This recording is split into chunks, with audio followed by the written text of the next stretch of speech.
Delivery giant FedEx अपने airplanes पर एक बार फिर से एंटी मिसाइल सिस्टम लगाना चाहता है। इससे पहले अर्ली 2000 में फेडेक्स अपने 10 कार्गो प्लेन्स को यूएस एयर स्पेस में ऑपरेट करता था, जिन पर लेजर एंटी मिसाइल सिस्टम लगे थे।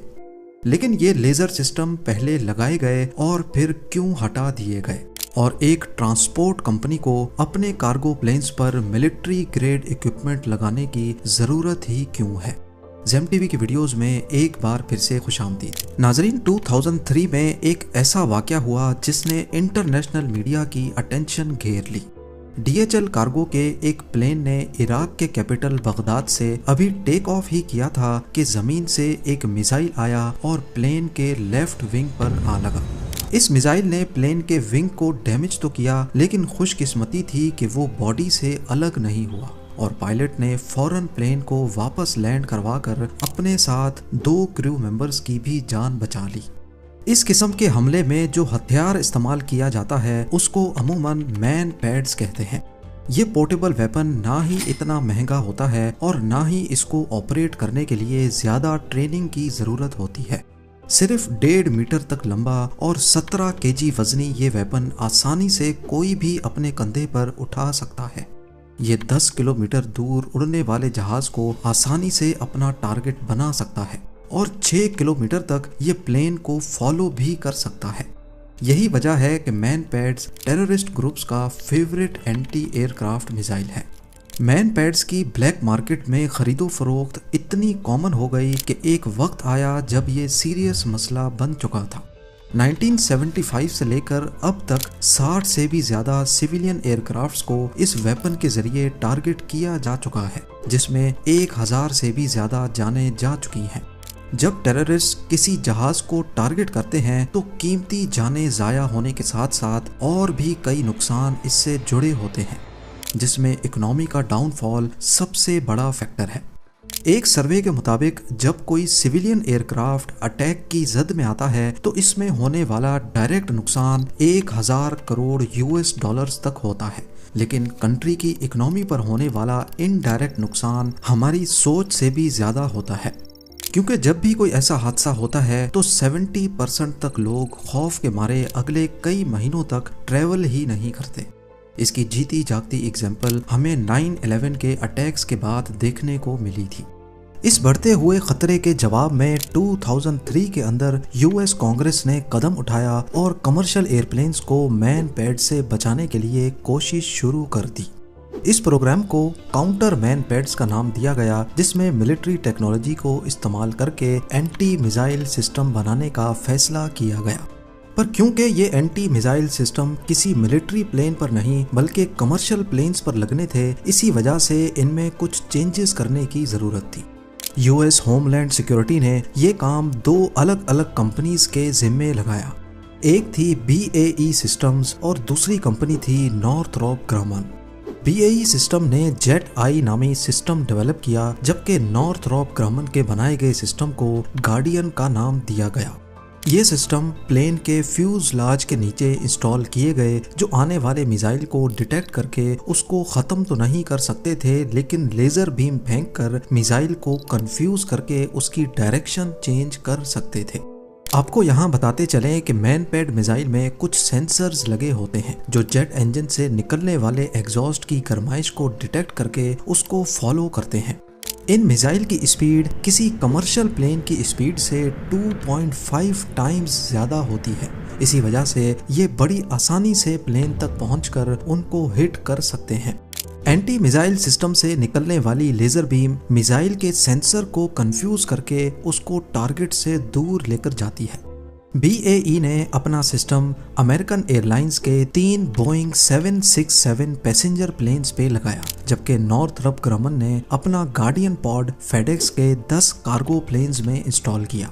दोनों कंपनीज के अलग अलग सिस्टम्स को इंस्टॉलेशन से पहले डमी जेट इंजन पर टेस्ट भी किया गया था।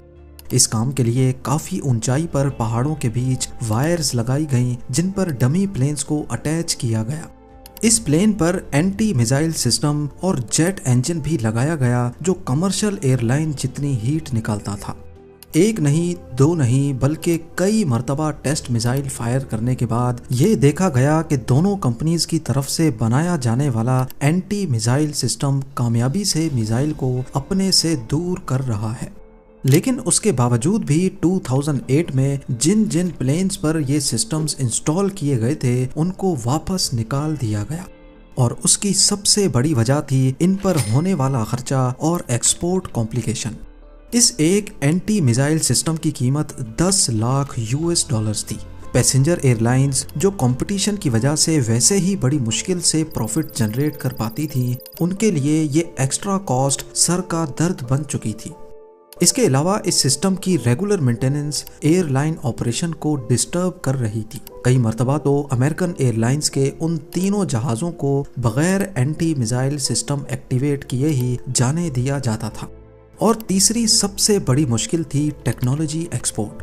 अब क्योंकि ये टेक्नोलॉजी अमेरिकन मिलिट्री की थी और जहाज जब ये सिस्टम लेके कंट्री से बाहर जाएंगे तो इस बात के काफ़ी चांसेस हैं कि ये टेक्नोलॉजी लीक हो जाएगी।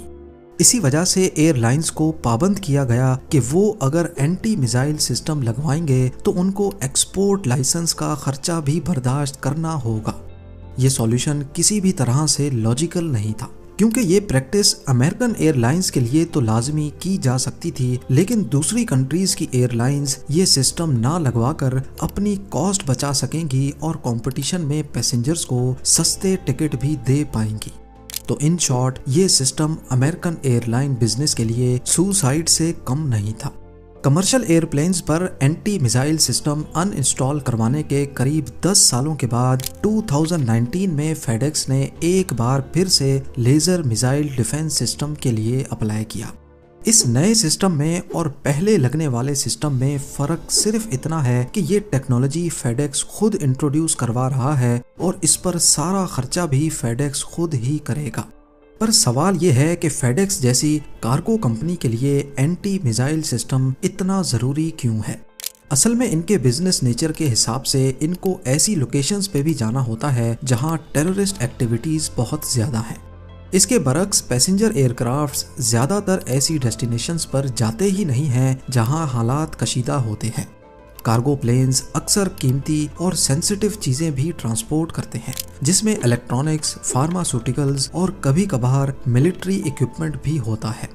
इस कार्गो को मिसाइल से बचाना फाइनेंशियल और नेशनल लॉज से बचने के लिए बहुत ज़्यादा ज़रूरी है।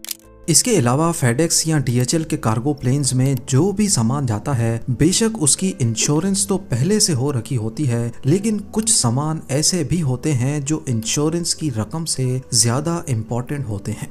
अगर कभी इन कार्गो प्लेन्स पर हमला हुआ तो इससे होने वाला सबसे बड़ा नुकसान ना ही सामान के मालिकान को होगा और ना ही इंश्योरेंस कंपनीज को, बल्कि ये नुकसान फेडेक्स जैसी कार्गो कंपनीज को होगा, क्योंकि अगली बार लोग अपना सामान बुक करवाने से पहले 10 बार सोचेंगे।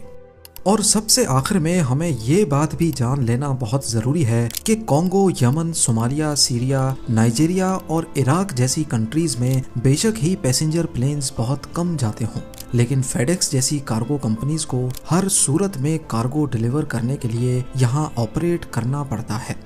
इसकी सबसे अच्छी एग्जाम्पल हमें कोविड-19 पैंडेमिक में देखने को मिली, जहां एयरपोर्ट्स में पैसेंजर प्लेन्स को पार्क होने की जगह नहीं मिलती थी, वहीं फेडेक्स और डीएचएल जैसी कार्गो कंपनीज के बिजनेस में कोई फर्क नहीं पड़ा, क्योंकि उनका बिजनेस रूटीन के मुताबिक चल रहा था। उम्मीद है ज़ेम टीवी की ये वीडियो भी आप लोग भरपूर लाइक और शेयर करेंगे। आप लोगों के प्यार भरे कमेंट्स का बेहद शुक्रिया। मिलते हैं अगली शानदार वीडियो में।